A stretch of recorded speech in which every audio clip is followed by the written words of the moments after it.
Boa noite a todos. Obrigado pela presença e pelo voto de confiança. Eu não sei se está correto aqui, é isso mesmo? E queria agradecer bastante a Manuela e o João por terem cedido o espaço e abraçarem essa insubmissão. De fato, o Espaço Mira, o Mira Fórum está agora chamando a atenção de todos os radares do planeta, principalmente da CIA e do FBI e tal, mas de fato eu queria agradecer imenso mesmo a Manuela, o João, o T, o José Sueiro, que não pôde vir estar presente. Ele tive com ele no telefone, ele falou que gostaria muito, que ele tem muito interesse nesse assunto. A Joana Lopes, que está em Lisboa, não pôde vir.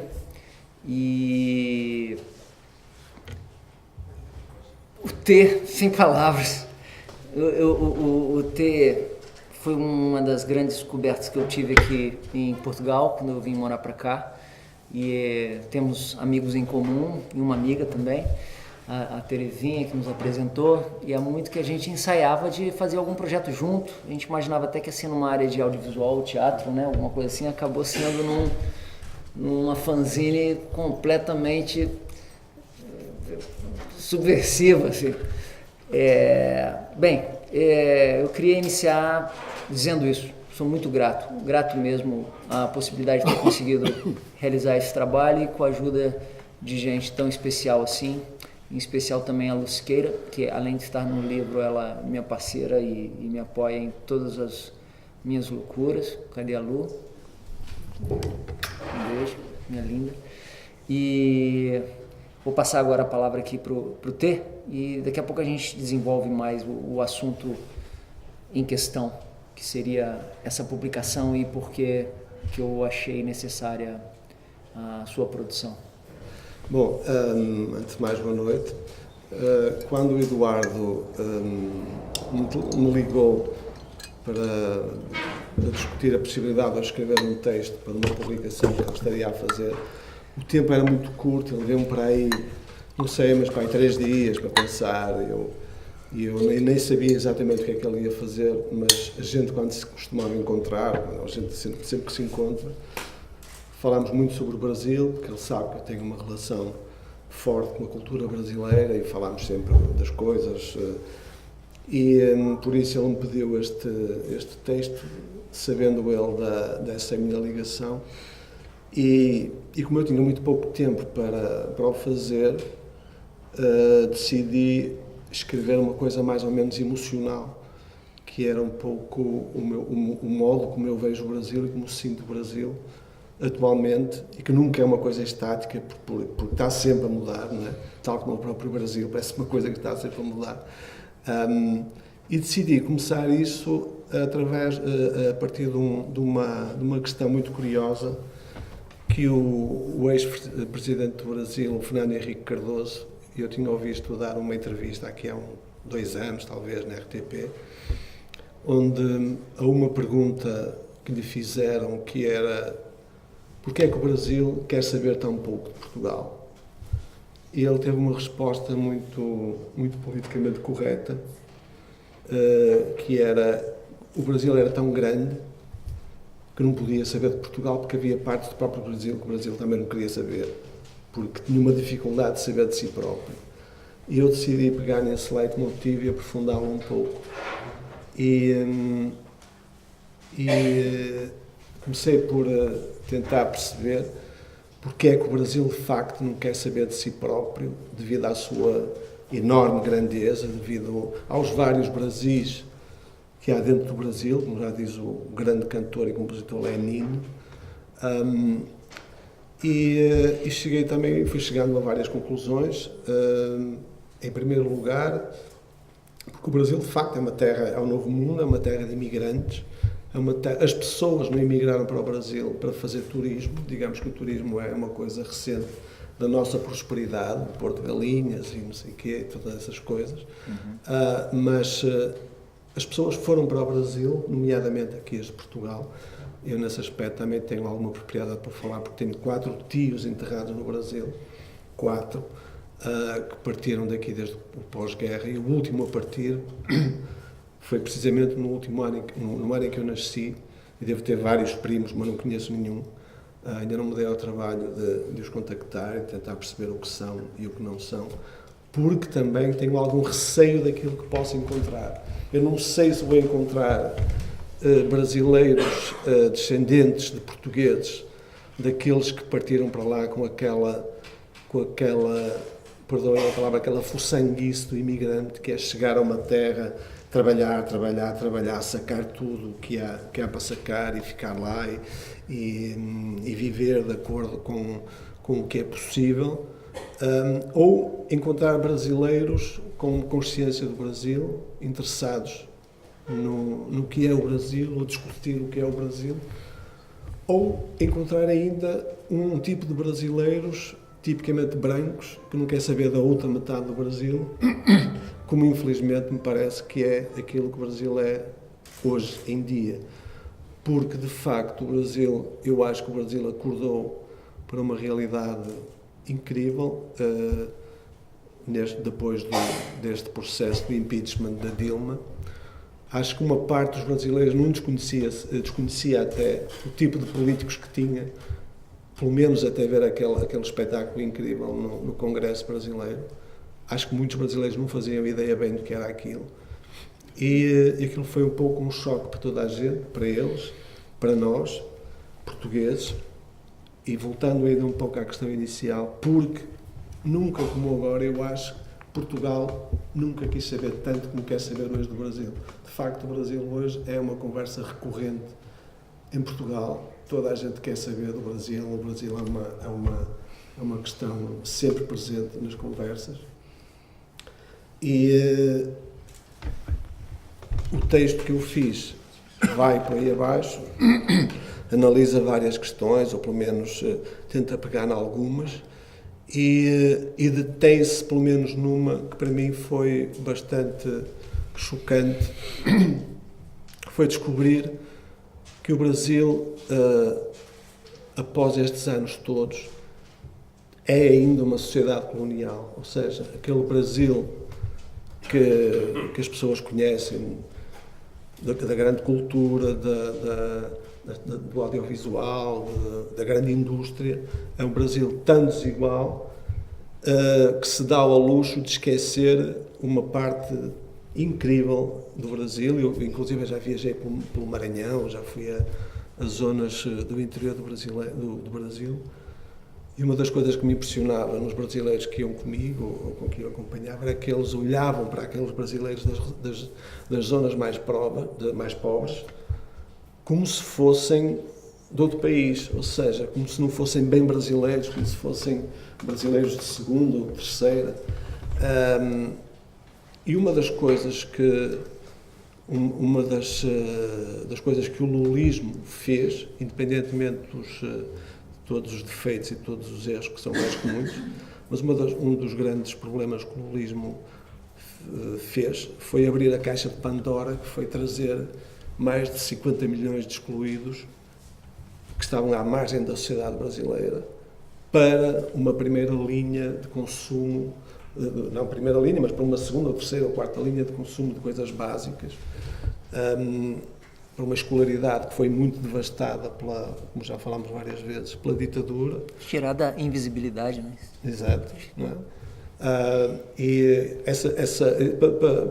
para termos uma pequena ideia, algumas coisas que eu descobri, por exemplo, no dia da entrada, nos dias que se seguiram à primeira entrada em vigor do Bolsa Família, que foi uma ninharia comparada com os nossos valores, 100 euros ou 120 euros ou qualquer coisa, para termos uma pequena ideia, o sal esgotou em certas partes do Brasil, tiveram que importar sal do Panamá e de outros lugares da América Latina, o que nos dá bem uma ideia de que havia muita gente, inclusive fora desta pequena bacia de coisas mínimas, como ter sal para pôr nas coisas e para conseguir ter uma vida relativamente decente. A ideia que nós temos do Brasil, os portugueses, por exemplo, é também uma ideia mítica. Todos nós temos um Brasil, todos nós temos... A minha ideia do Brasil foi sendo escavada de cada vez que lá ia, das pessoas que eu conhecia, do modo como eu ficava algumas vezes só entre brasileiros. Uma coisa é ir ao Brasil entre portugueses e outra coisa é estar no Brasil durante 15 dias, ouvir entre brasileiros e viver entre eles. É outra história completamente diferente. A gente tem acesso ao avesso das coisas que normalmente não temos quando vamos em manada de turístico ou noutro tipo de coisas. Essa ideia mítica que muitos portugueses têm, ou tinham do Brasil, é uma construção da grande cultura brasileira, não é? Que é da grande música, da literatura, da poesia, de tudo o que a gente conhece do Brasil. E nós pensamos, eu pelo menos pensei durante muito tempo, que o Brasil era uma sociedade multirracial, de grandes jogadores de futebol, de grandes sambistas e tal, mas depois quando se chega lá verifica-se que não é bem isso, que há muitas coisas ocultas, a desigualdade é enorme e o que aconteceu agora, uma das coisas que o lulismo fez também foi pôr o dedo numa coisa que eu acho que se ele soubesse exatamente, se o Lula soubesse exatamente no que ia mexer, talvez nem tivesse mexido, que foi a questão das babás, ou seja, que é o típico sinal de uma sociedade colonial, tal como os portugueses tinham quando deixaram Angola e Moçambique, onde qualquer colono que se precisasse tinha sempre duas empregadas ou três na sua casa colonial. O Brasil, ao dar direitos para as pessoas que trabalham em casa e que tratam dos filhos e que são empregadas de limpeza, abriu de facto uma frente inesperada de combate social que depois teve repercussões várias, inclusive esteve em um filme agora há pouco tempo. Sim, que era Horas Ela Volta, que é, segundo me disseram no Brasil, uma versão mitigada da verdadeira luta que vai por isso, que é uma versão muito soft e muito light daquilo que realmente acontece e das grandes questões. Acho que é isto, não é? Não sei muito bem mais o que é que é dizer, mas digamos que a ideia que eu tinha do Brasil mudou bastante, embora, tal como tenho no texto, está lá,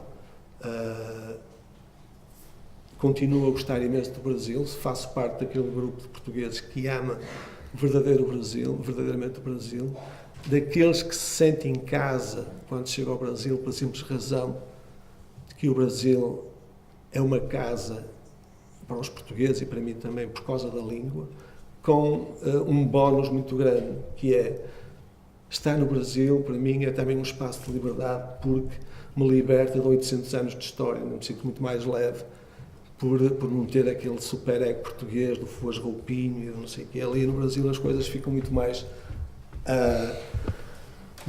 light, muito mais leves e muito mais interessantes, porque é como se a gente nunca saia de casa, ali qualquer coisa. E no fundo também levou-me a pensar em muitas coisas e a interessar por algumas coisas que eu desconhecia. Por exemplo, até à ditadura de 60, Portugal e o Brasil estavam muito mais próximos. Os artistas portugueses faziam, por exemplo, digressões pelo Brasil. Tony de Matos viveu 6 ou 7 anos no Brasil, fazia digressões. A própria língua estava muito mais próxima, que é um fator que eu nem sei se alguém estuda isso. Não havia muito daquela questão que hoje existe, os brasileiros não percebem os portugueses, o que dizem. Há filmes portugueses que são legendados no Brasil, contam as histórias destas, embora eu nunca tinha visto. Mas, de facto, a partir da década de 60 e com o fechamento das duas ditaduras, com a ditadura portuguesa e também com o fecho da ditadura portuguesa depois das eleições de Humberto Delgado, que houve ali um quente que ainda fechou mais do que o que estava, Portugal e o Brasil afastaram-se definitivamente até há bem pouco tempo, até há uns anos esta parte, onde voltamos a abrir as portas, onde as pessoas estão a tentar outra vez estabelecer pontes em vários domínios e onde finalmente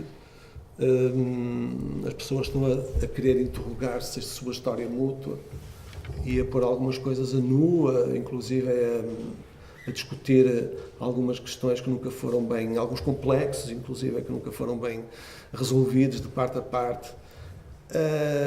No caso do Brasil, eu acho que uma das queixas que às vezes se ouve, mesmo em pessoas cultas, é que muito dos problemas que existem nesta sociedade, ainda colonial, que o Brasil tem, são herdados dos portugueses, da dominação portuguesa.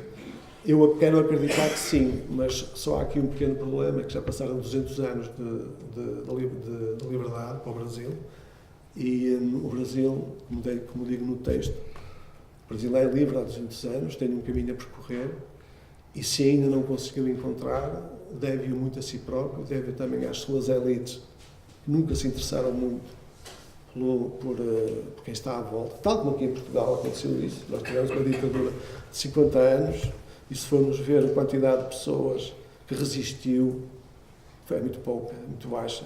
Muito poucas pessoas disseram não ou lutaram contra a ditadura. E aí sim, eu penso que inclusive há um germe de personalidade que Portugal passou ao Brasil, que é um amor muito pouco explícito à liberdade. Há aí qualquer coisa de sociogenético de Portugal ao Brasil, embora não possamos esquecer também a própria história da América Latina, um continente sangrento, onde o Brasil faz parte e onde também não se consegue isentar das correntes que estão à volta, não é? E não podemos esquecer também a intervenção americana no golpe brasileiro, não é?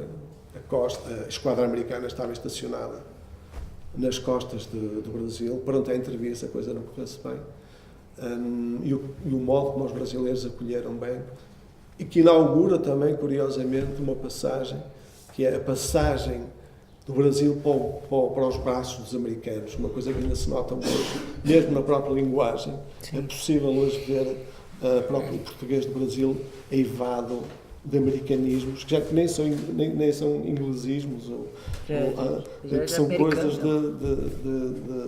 é uma das coisas que eu costumo encontrar em várias coisas da linguagem, e por isso esta reação que o Eduardo Sama teve a comentar graficamente a situação que o Brasil vive, é o reflexo também daquilo que os artistas brasileiros, a diáspora de artistas brasileiros pelo mundo, tenta fazer à sua pequena escala, no sentido de mudar também qualquer coisa, de contribuir para que o Brasil seja finalmente aquele país que a gente acha que tem que ser, e que eu acho que tem que ser, que é a grande potência da língua portuguesa, não convém não esquecer isso, e poderá ser uma potência a outros níveis, mas tem que encarar de frente, de facto, o seu futuro, deixar de ser o país do futuro, o velho país do futuro, para ser o país do presente. Exatamente. E encarar-se como uma terra de todos e não uma terra de alguns, de uma classe muito mesquinha que não quer saber dos outros, não é? Basicamente, é isto.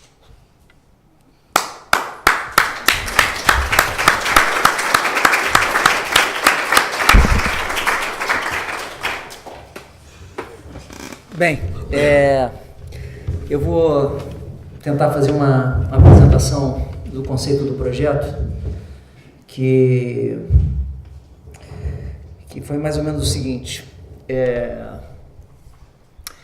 Esse projeto aqui já começa até com algumas coisas assim que a princípio estava falando ali com a professora Fernanda, que tem até uma coisa que eu aprendi com o Angeli, que é um dos grandes cartunistas do Brasil ainda em produção, junto com Laerte, que agora é a Laerte, que ele fez uma mudança de sexo de uns anos para cá, e que ele se deu conta que conforme ele batia nos políticos e fazia crítica, isso meio que, de alguma maneira, se acabava fazendo uma certa publicidade para o indivíduo, né? Naquela política do falem mal, mas falem de mim. Então, e aqui eu meio que abracei um pouco isso, e meio ao contragosto, mas para quem não sabe, uma grande corrente no Brasil que começou nas redes de organizações que quase que espontâneas de identificação ideológica, fazendo um trocadilho com os nomes. E o nome dele, de fato, do presidente interino, é um presente, né? Porque o nome dele é Michel Temer, mas na grafia não tem acento circunflexo. Então, como ele é filho de imigrantes sírio-libaneses, fala Michel Temer, mas escreve Temer, em português Temer. Então, daí para sair nada a Temer, temer jamais, foi um prato cheio para os humoristas e cartunistas no geral. Acabou sendo o título dessa edição, que compreende mais ou menos alguns trabalhos que foram apanhados de uma produção que eu comecei desde as primeiras manifestações mega, talvez as maiores do mundo, que foram inauguradas em 2013 no Brasil, quando a gente colocou 1 milhão na Rio Branco e quase 1 milhão na Paulista em 2013. Parece um número grande para ter muita gente na rua, de fato é grande, mas se você for pensar na população do Brasil, que acho que é o 5º país mais populoso do planeta, de mais de 200 milhões, a gente vê que para o bem e para o mal não é tão representativo assim, apesar disso alimentar vários canais e se fazer valer para o mundo, né? Uma opinião de representação popular. Mas como o T falou, o Brasil é um país continental, muito populoso e muito grande mesmo, e muito diversificado. E tem um pouco esse viés ainda do sonho do aventureiro, que ele coloca no texto dele, do bandeirante, do desbravador. O problema é que esse período já passou e o tempo de amadurecimento que ele teria de ter como uma identificação cultural e se assumir como nação, como país, com identidade própria, independente de ser só uma galinha dos ovos de ouro para os aventureiros de ocasião, já foi há muito, e parece que esse vício não acaba. Ele simplesmente foi só adaptado para novas realidades, novos contextos. Isso vai desde da casta social ligada à elite ou até de interesses de estrangeiros dentro das riquezas do país, né? O Brasil tem imensas qualidades e tem imensos defeitos. Esse livro, esse projeto, esse fanzine, ele começou de uma maneira involuntária a partir de alguns trabalhos que eram comentários de ordem política, alguns por uma mera questão de necessidade de alívio, de dar uma opinião no que o mundo cibernético hoje nos permite, de postar uma opinião no Facebook ou num blog. Alguns acabaram em outras revistas, como por exemplo, alguns trabalhos aqui foram encomendados pela revista Vice, comentando alguns aspectos da cena brasileira, que começou a partir de 2013 a crescer sem parar mais, né? Aquilo ficou melhor do que ficção, para quem gosta de ficção, né? A gente que trabalha com ficção, para quem vê Guerra dos Tronos ou então aquele do Kevin Spacey, o House of Cards. O House of Cards, para quem gosta desse tipo de material, isso acaba sendo, o que a gente chama no Brasil, acaba sendo fichinha, que o Brasil está superando todas as possibilidades de ficção. Se alguém explicasse o que está acontecendo no Brasil nos últimos anos, na verdade é nas últimas décadas, mas essa ferida sendo exposta nos últimos anos, se alguém escrevesse isso e tentasse vender para alguma produção de série ou cinema, iam dizer que estava ruim. Não, olha, isso é exagero, tá? Desculpa que, né, tá exagerado, ninguém vai acreditar nisso. Ninguém vai acreditar nisso que está acontecendo. Deixa eu só dizer-te uma coisa. Sim. O Simon está a falar de um aspecto muito importante. É quando a gente pensa que os portugueses eram os piores a dizer mal de si próprios, não, há pior, são os brasileiros. Eles conseguiram aprimorar ainda essa questão. Então, o negócio vai num crescendo. Eu considero esse projeto, o Nada a Temer ou Nada a Temer, uma obra em aberto, porque os fatos atropelam as possibilidades de serem catalogados e organizados dentro de uma... Eu acho que a gente vai começar a olhar, acredito eu, com uma certa calma e distanciamento do que tem ocorrido nos últimos anos no Brasil, daqui a uma década talvez, que a gente vai entender esse período, não sei, tem alguns técnicos que já chamam de primavera brasileira, o novo... tem uma nova teoria da guerra híbrida, no qual o Brasil é um dos pontos principais. Então, na verdade, esse livro é uma compilação dessas peças que eu, dentro desse momento, percebi que era oportuno e coerente colocá-las todas juntas assim. Eu vou especificar mais ou menos alguns dados assim. As colaborações foram de pessoas, como eu disse antes, que eu confio imenso e conhecem bastante a questão brasileira e têm um parecer, independente de qualquer posicionamento, distanciado porque tá muito difícil pegar alguém com um certo equilíbrio e lucidez hoje no Brasil para falar, porque os ânimos estão muito inflamados. Então, as paixões estão muito misturadas com os discursos. Por isso, daí, é mais um motivo até de pegar o depoimento dessas pessoas que eu convidei para colaborarem. Além disso, até os meus trabalhos aqui também são um pouco contaminados com uma questão de paixão, porque eu sou brasileiro, então eu estou sentindo na pele. Eu tenho um envolvimento de fato pessoal com esse projeto, que é um cardápio variado, apesar de ser uma publicação até curta.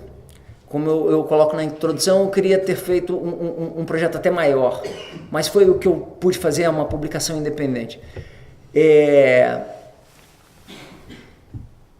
O primeiro trabalho, que é um cartoon, onde a gente tem 2 policiais subentendendo que eles estão dentro de uma manifestação, de 2013, das primeiras manifestações. E já a primeira BD curta que entra, na verdade é uma BD reportagem, não há nada de ficção nesse trabalho, que é sobre as manifestações do movimento do Passe Livre, que começaram a ocorrer no final de dezembro de 2015 e atravessaram todo janeiro desse ano, 2016. Tá? Essa não tem ficção ali, levando-se em consideração a minha capacidade e a limitação dos meios de tentar reproduzir e reportar uma situação factual que aconteceu nas ruas de outras cidades, mas o epicentro dessa questão foi nas ruas de São Paulo, da capital de São Paulo, que é uma cidade, se as pessoas também não sabem, de dimensões completamente fabulosas. Assim. A capital de São Paulo compreende a população basicamente de Angola inteira. Tem mais de 20 milhões de pessoas vivendo só em São Paulo, né? E o Rio de Janeiro é Portugal inteiro, para vocês terem uma ideia. O grande Rio, não estou nem dizendo o estado, né? Acho que são 11 milhões. Então, tudo lá é muito superlativo. Então, isso aqui, na verdade, é uma gota no oceano das possibilidades de discursos e de pontos de vista, né? Os outros trabalhos que compreendem vão no calor dos acontecimentos mais recentes, e a última BD que acompanha esse trabalho, que é uma crônica, essa sim ficcional, em cima de um assunto que também veio à pauta, porque quando teve essa primavera brasileira, vários assuntos vieram para a comoção pública. Não só a questão do Bolsa Família, a questão das novas relações de leis de trabalho, mas várias minorias começaram a ter voz. Algumas minorias que não são nem tão minorias assim, quando a gente fala, não existe representação dos negros no governo brasileiro, como se fosse uma minoria, né? A gente tem metade do país que é negro, talvez mais que a metade, e a gente ainda tem a cara de pau de chamar de minoria, não é minoria. No caso aqui, é uma BD que fala de um aspecto também desse cunho de discrepância social, de ordem até de tensão racial, misturada também com essa herança maldita de de um Estado repressor, na figura personalizada da polícia brasileira, mas também acho que a maior questão dessa última BD é uma questão de gênero, de colocar a visibilidade das pessoas que optam por ter uma sexualidade diferente da norma, né? Então, ficarem atentos também, porque às vezes tem miúdos que vão abrir a BD, vão tomar um susto e tal, então não é para criança, tá? Fechando, é uma edição que reúne, dentro do calor caótico que está acontecendo no Brasil, no calor dos acontecimentos, ela reúne um pouquinho de tudo, inclusive essa certa... um certo anarquismo que é presente também até numa resistência brasileira, porque o Brasil também tem problema em ser organizado na questão da resistência, né? E eu falo isso de cadeira porque eu coloco muito no trabalho essa questão de como ser resistente, como comentar um trabalho sem abrir mão de uma possibilidade anárquica e, ainda indo mais além, sem de fato estar sendo panfletário ou levantando alguma bandeira para uma causa específica qualquer, né? Num dos trabalhos aqui eu dou uma puxada de orelha até no próprio Lula, assim, numa situação da revista. E então o trabalho é isso, eu posso dizer que isso aqui é um grito desesperado de um brasileiro vivendo Alemar e vendo as ações acontecerem. Eu cheguei a participar de algumas manifestações que eu vou com uma certa regularidade ao Brasil, essas últimas não, essas últimas eu vi de cá, principalmente aquela cena do freak show do Congresso Brasileiro, que eu já tinha uma ideia do que a gente estava falando, das figuras que estavam por lá que eu acompanho já há um bom tempo, mas vê-los todos juntos, reunidos assim, principalmente sem estarem acorrentados ou livres para ir e virem, assim, é um pouco assustador, causa um pouco impressão, né? Então a edição é um pouco disso, ela fala de uma maneira libertária de alguns assuntos de ordem muito séria, que falam a respeito de identidade, cidadania,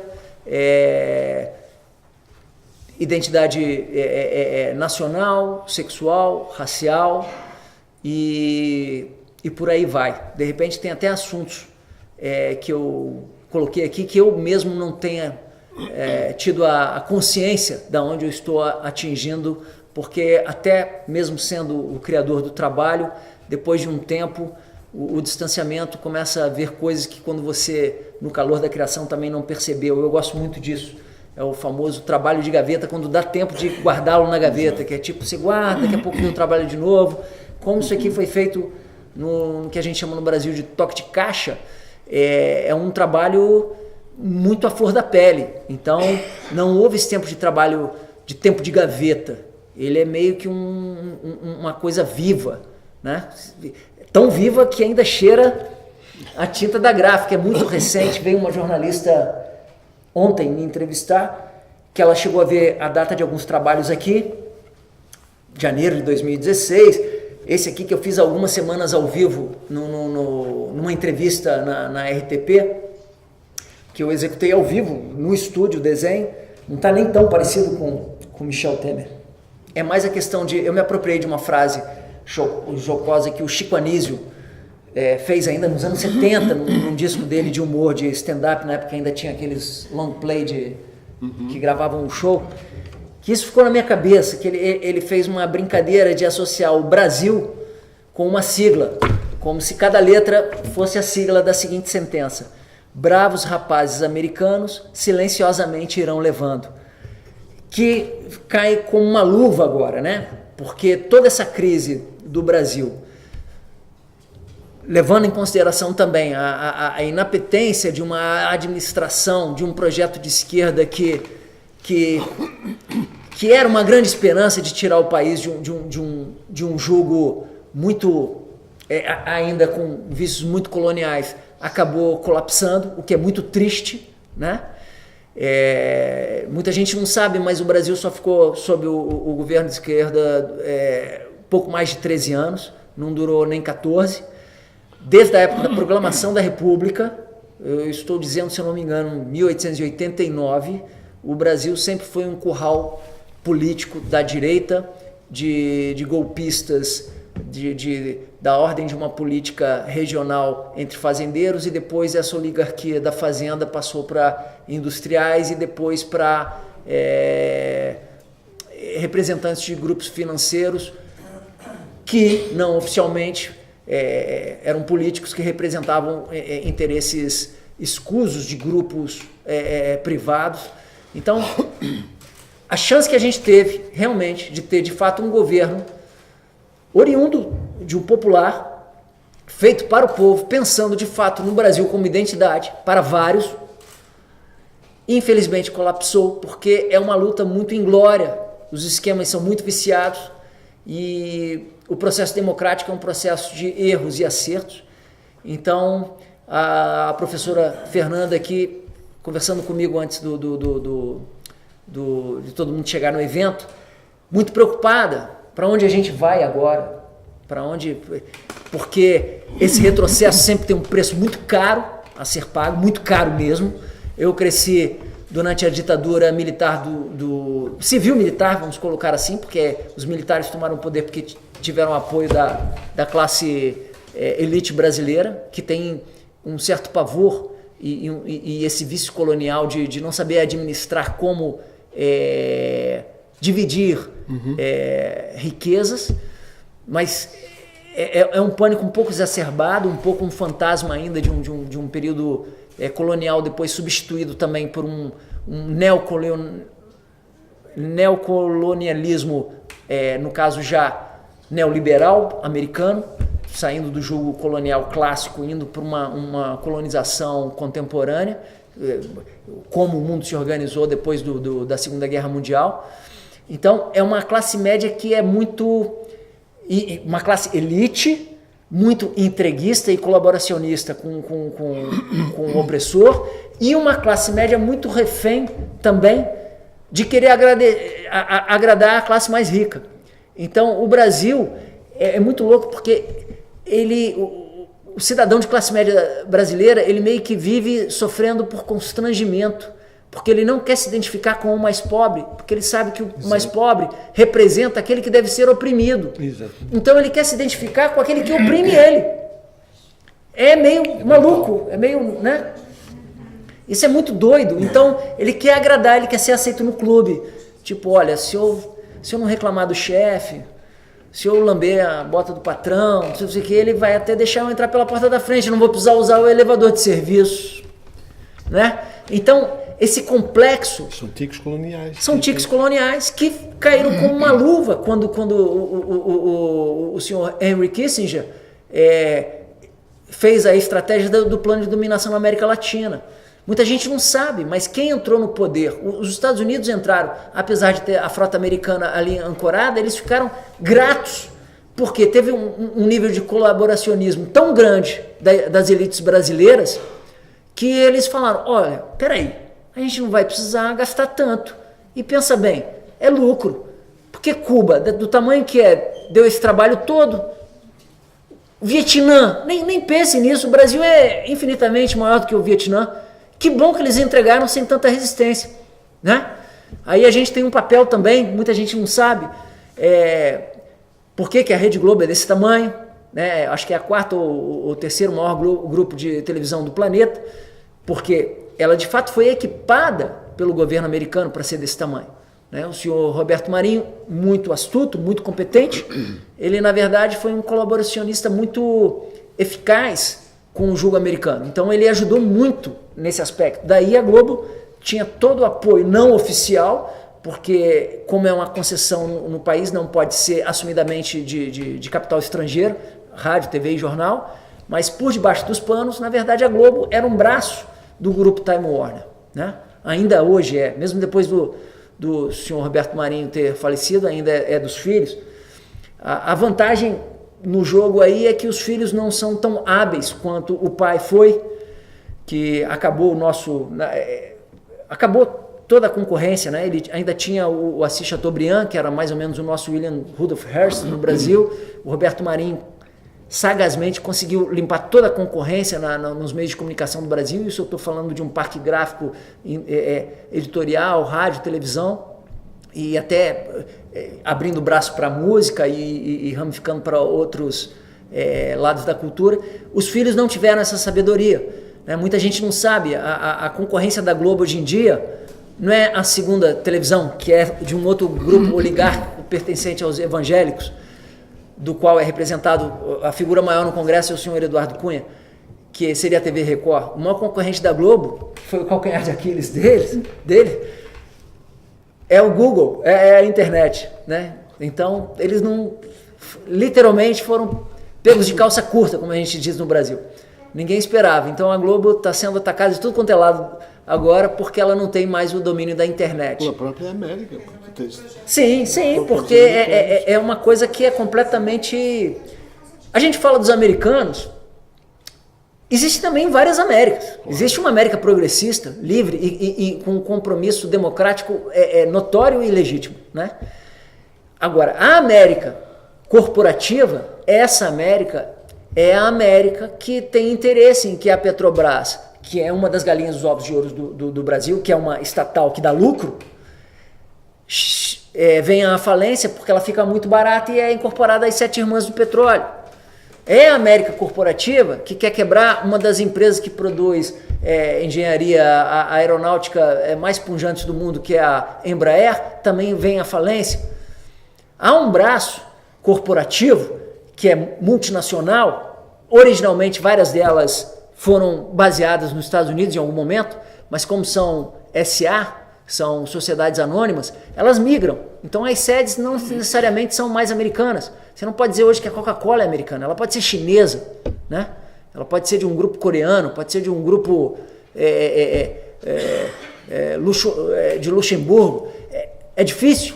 Por quê? Hoje em dia o capital ele se organizou de uma forma tão inteligente que ele funciona como um tumor. Ele tenta quebrar qualquer link com legislações subjugadas a uma soberania de algum país nacional. Ela tenta andar pelo mundo, da mesma maneira que andou quando quebrou os tigres asiáticos, da mesma maneira quando quebrou a Europa toda, quando eu vim para cá nos últimos 5 anos, que ainda estamos pagando preço. Esse capital, ele migra pelo planeta como uma nuvem de gafanhoto, sem religião, apesar de às vezes defender bandeiras religiosas, sem país, apesar de às vezes ter emblemas de países, eles são amorais. Não é nem imoral, eles são amorais. A única coisa que eles realmente prezam é o poder e o dinheiro. Isso independe hoje em dia se eles são empresários brasileiros, americanos, portugueses, italianos, chineses, coreanos, né? Ele vai migrar. Essa força invisível, já tem até um novo conceito sobre isso, chamado guerra híbrida. Ele é completamente globalizado, no pior sentido. Eu queria finalizar agradecendo a todos e só reforçar. Temos aí as publicações para serem vendidas. Eu fiz uma série com a ajuda de uns colegas artistas plásticos que estão presentes aqui, o Jazz e a Manuela, que me ensinaram a fazer uma linogravura, que eu nunca tinha feito uma linogravura. Dentro dessa série, dentro do conceito do nada a temer ou nada a temer, existe uma série de impressões em linóleo à disposição, algumas já foram vendidas. E dentro do ensejo, que tem a ver também com essa resposta ao meu olhar aos recentes acontecimentos do Brasil, que já vem desde as grandes manifestações de 2013, eu comecei a preparar também uma série chamada Belle de Jour, que é uma série de monotipias, com uma intervenção de colagens de título de jornal. Eu tenho o booklet, alguns disponíveis porque eles acabaram rápido, mas tem alguns originais disponíveis aí também. Bem, eu não quero me estender muito. Se alguém tiver alguma dúvida, quiser fazer alguma pergunta, fiquem à vontade, por favor. Muito obrigado.